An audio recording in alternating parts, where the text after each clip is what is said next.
जय श्री राम दोस्तों, आप सभी का स्वागत है हमारे चैनल में। आज की इस वीडियो में आपको बताऊंगा कि संघर्ष से कभी भागो मत। बहुत समय पहले की बात है, गांव के किनारे स्थित एक पहाड़ी पर बनी एक कुटिया में भिक्षु निर्मल रहते थे। निर्मल का नाम ही उनके स्वभाव का परिचय था।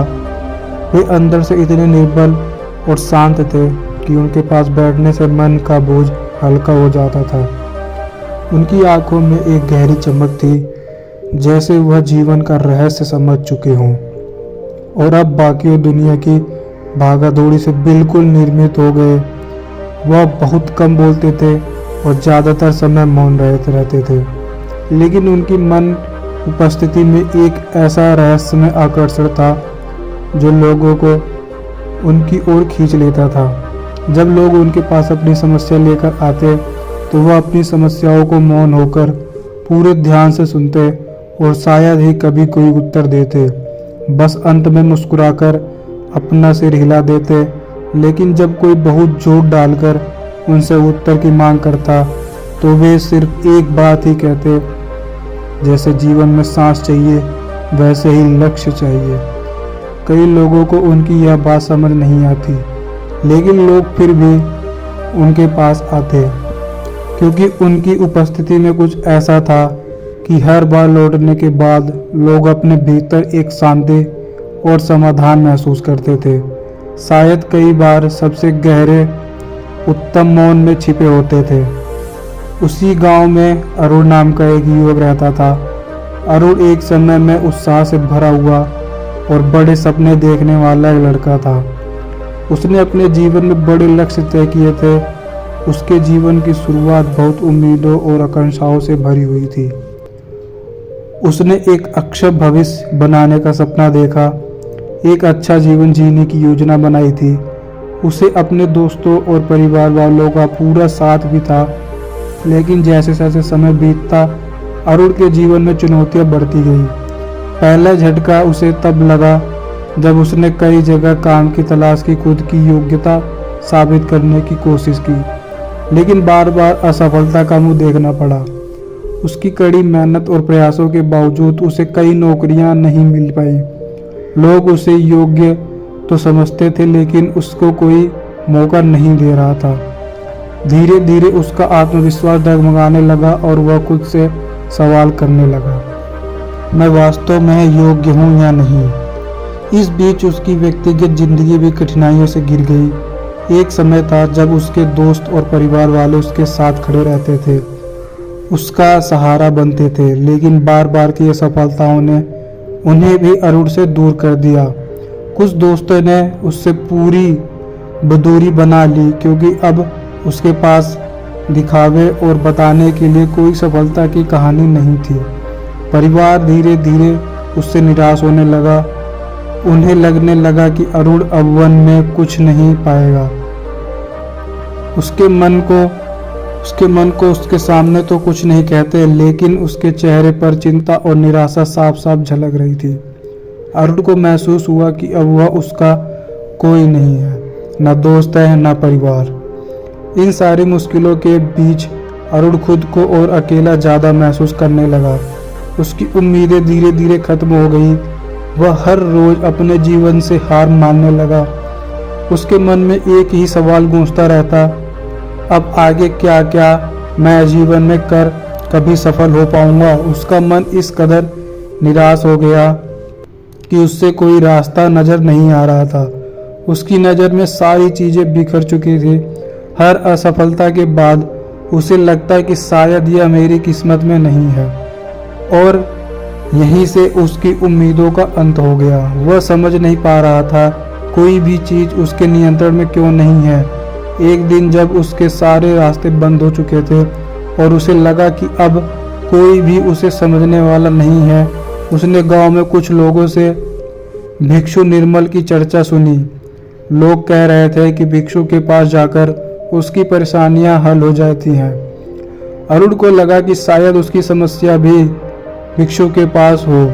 भिक्षु निर्मल के पास पहुंचा। कुटिया के सामने झुके हुए पेड़ के नीचे शांत मुद्रा में बैठे भिक्षु की आंख आसमान से टिकी हुई थी। जैसे वह जीवन का कोई गहरा रहस्य देख रहे हो। अरुण ने हिम्मत करके अपनी सारी व्यवस्था भिक्षु के सामने रख दी। कैसे वह नौकरी पाने के लिए बार बार असफल हुआ, कैसे उसके दोस्त और परिवार वाले उससे दूर हो गए और कैसे अब उसे जीवन में कोई उम्मीद नजर नहीं आ रही थी। भिक्षु ने कहा, मैंने हर संभव कोशिश कर ली फिर भी असफल हूँ। अब मेरे पास कोई रास्ता नहीं बचा। भिक्षु ने उसकी बात ध्यान से सुनी और बिना कुछ बोले मुस्कुराए अरुण ने फिर कहा, गुरुदेव क्या आप मुझे कुछ बताएंगे, मैं उत्तर चाहता हूँ।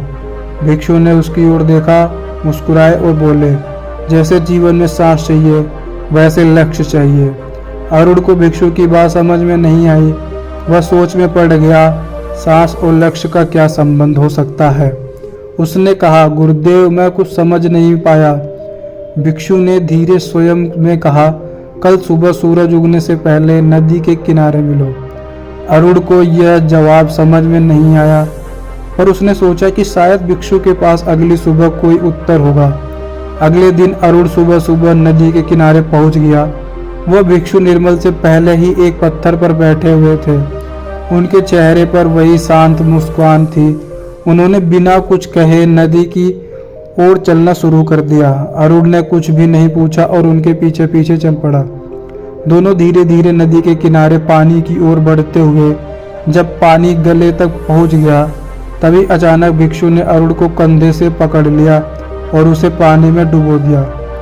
अरुण को कुछ समझ में नहीं आया। यह पानी के अंदर झटपटाने लगा, उसकी सांसें थमने लगी और वह पूरी ताकत से बाहर निकलने की कोशिश करने लगा, लेकिन भिक्षु ने उसे और नीचे गहराई में दबा दिया।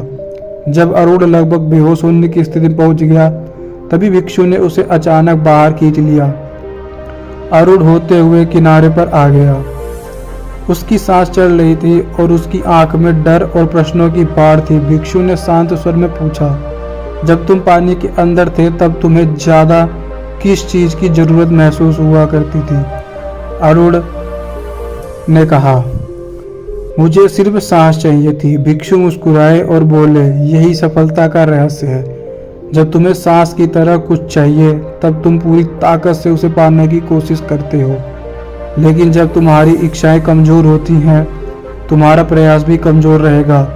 अगर तुम जीवन में किसी भी लक्ष्य को पाना चाहते हो तो तुम्हें उसकी जरूरत इतनी गहराई से महसूस करनी चाहिए जैसे तुम्हें पानी में सांस चाहिए, तभी तुम उसे पा सकोगे। आधे मन से कुछ भी चाहने पर केवल संघर्ष और असफलताओं पाओगे। अरुण को उस पल से अपने जीवन का सबसे बड़ा सत्य समझ में आ गया। उसने अब तक जीवन में जो भी किया वह आधे मन से किया था। असफलता से डर कर उसने कभी पूरी तरह कोशिश नहीं की। माना कि वह जीवन में भाग गया, दूसरों से दोष देकर खुद से भागता रहा, लेकिन उसने सच्चा प्रयास कभी नहीं किया। असफलता से घबराकर उसने प्रयास आधे मन से शुरू किया और उसी तरह छोड़ भी दिया। लेकिन जब जीवन में कुछ पाने की इच्छा इतनी तीव्र हो और डूबते सांस की सांस होती हो तभी वह लक्ष्य प्राप्त होता है। अरुण के मन में एक और प्रश्न उठा। उसने भिक्षु से पूछा, गुरुदेव अगर मैं पूरी ताकत से भी कोशिश करूं फिर भी जीवन में असफलता मिल सकती है, तब मैं क्या करूं? भिक्षु ने हंसते हुए कहा, असफलता जीवन का हिस्सा है, लेकिन यह महत्वपूर्ण नहीं कि तुम असफल होते हो या सफल। महत्वपूर्ण यह है कि तुम हर असफलता से एक सीख की तरह देखो। अगर तुम असफल होते हो तो उसे अपनी यात्रा का हिस्सा मानो, ना कि उसका अंत। जब तुम जीवन के हर पल को पूरी जागरूकता और समर्पण से जीते हो तब असफलता भी तुम्हारे लिए एक सबक बन जाती है, न कि एक बाधा। भिक्षु ने उपदेश ने अरुण को एक नई ऊर्जा दी। उसने ठान लिया कि वह अब अपने लक्ष्य के लिए उसी समर्पण के साथ प्रयास करेगा जैसे वह पानी से निकलने के लिए कर रहा था। अब उसने अपने ध्यान, समय, ऊर्जा को अपने लक्ष्य की दिशा में लगाना शुरू कर दिया। वह अपने काम में पूरी तरह समर्पित हो गया और असफलताओं को सीखने का मौका मानकर आगे बढ़ने लगा। उसने सबसे पहले अपने मन के डर और कमजोरियों का सामना करना शुरू कर दिया। वह उन कामों को सूचीबद्ध करने लगा जिसमें वह असफल रहा था। अरुण ने अपने सपनों की दिशा में अपना पहला कदम उठाया। उसने अपनी रुचियां और क्षमताओं को अच्छे से समझा, विचार किया और यह तय किया कि वह खेती में अपना करियर बनाएगा। उसके परिवार की परंपरा थी। उसने अपने गांव के बड़े किसानों से सीखे और उनकी तकनीक को अपनाया। धीरे धीरे उसने खेती की नई विधियां सीखी और अपनी उपज को बेहतर करने की कोशिश की। इसके साथ ही उसने खुद पर नियंत्रण और अपने समय का प्रबंधन करना भी सीखा। वह सुबह जल्दी उठता और सूरज की पहली किरण के साथ खेत में काम करने जाता। उसने अपनी असफलताओं को एक नया नजरिए से देखा और दिया। अब वह उन्हें सीखने के लिए अवसर के रूप में देखने लगा। जब भी उसके जीवन में कोई कठिनाई आती, वह की बात याद करता और अपने लक्ष्य की ओर बढ़ जाता। कुछ वर्षों बाद अरुण की मेहनत रंग लाई। उसकी फसलें बेहतर होने लगी। उसने अच्छी आमदनी होने लगी। उस आमदनी से उसने खेती के लिए और जमीन खरीदी। धीरे धीरे वह गांव में एक सफल किसान के रूप में पहचाना जाने लगा। उसने अपनी आर्थिक स्थिति को सुधारते हुए अपने परिवार की जरूरतों को भी पूरा किया। अरुण ने अन्य युवकों को भी अपनी सफलता की यात्रा में शामिल किया। उन्होंने एक समूह बनाया जो अलग अलग गांवों और राज्यों में जाकर खेती के नए तरीके सीखते और अपने अनुभव साझा करते और दूसरों को भी सिखाते कि इस तरह से उस गांव के सैकड़ों किसानों को फायदा हुआ और उनकी भी फसलें बेहतर हो गई। इसके बाद अरुण के गांव में एक स्कूल खोला जिससे गरीब बच्चों को शिक्षा मिल सके। उसे अपने अनुभव को साझा किया और बच्चों को बताया कि असफलता से डरने की बजाय उसे एक सबक समझने चाहिए। उसने यह भी सिखाया कि सच्ची सफलता मेहनत और धैर्य से आती है। अरुण ने गांव के लिए एक उदाहरण स्थापित किया कि अगर एक व्यक्ति ठान ले तो वह अपनी परिस्थिति को बदल सकता है। एक दिन अरुण फिर भी भिक्षु से निर्मल के पास गया।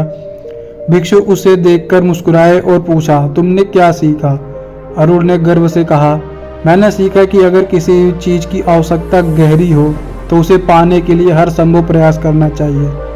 असफलता सिर्फ एक पड़ाव है, इससे पार करके ही हम अपने लक्ष्यों को पा सकते हैं। भिक्षु ने उसे आशीर्वाद दिया और कहा, तुम अपने अनुभव से जो भी सीखा है वही सच्ची सफलता है। आगे बढ़ो और अपनी सफलताओं की कहानी बनाते रहो। इस प्रकार अरुण ने न केवल अपने जीवन को बदला बल्कि अपने गांव के लोगों के लिए प्रेरणा का स्रोत बन गया। उसकी कहानी इस बात का प्रमाण बन गई कि अगर हम सच्चे मन से मेहनत करें तो कोई भी लक्ष्य असंभव नहीं होता। इस यात्रा में अरुण ने यह समझा लिया था कि जीवन में केवल सफलता महत्वपूर्ण नहीं बल्कि उस सफलता को पाने के लिए प्रयास करो जो किए जाते हैं वे अधिक महत्वपूर्ण होते हैं। दोस्त, इस कहानी की सीख यही है कि जीवन में जब तक हमारी इच्छाएं गहरी नहीं होती तब तक हम अधूरे प्रयास करते हैं। जब किसी चीज की जरूरत उतनी ही गहरी हो जितना सांस की होती है तब हम उसे पाने के लिए पूरी ताकत लगा देते हैं और सफलता प्राप्त करते हैं। उम्मीद है कि इस वीडियो से आपको बहुत कुछ सीखने को मिला होगा। वीडियो पसंद आई हो तो वीडियो को लाइक और चैनल को सब्सक्राइब जरूर कीजिएगा। जय श्री राम दोस्तों।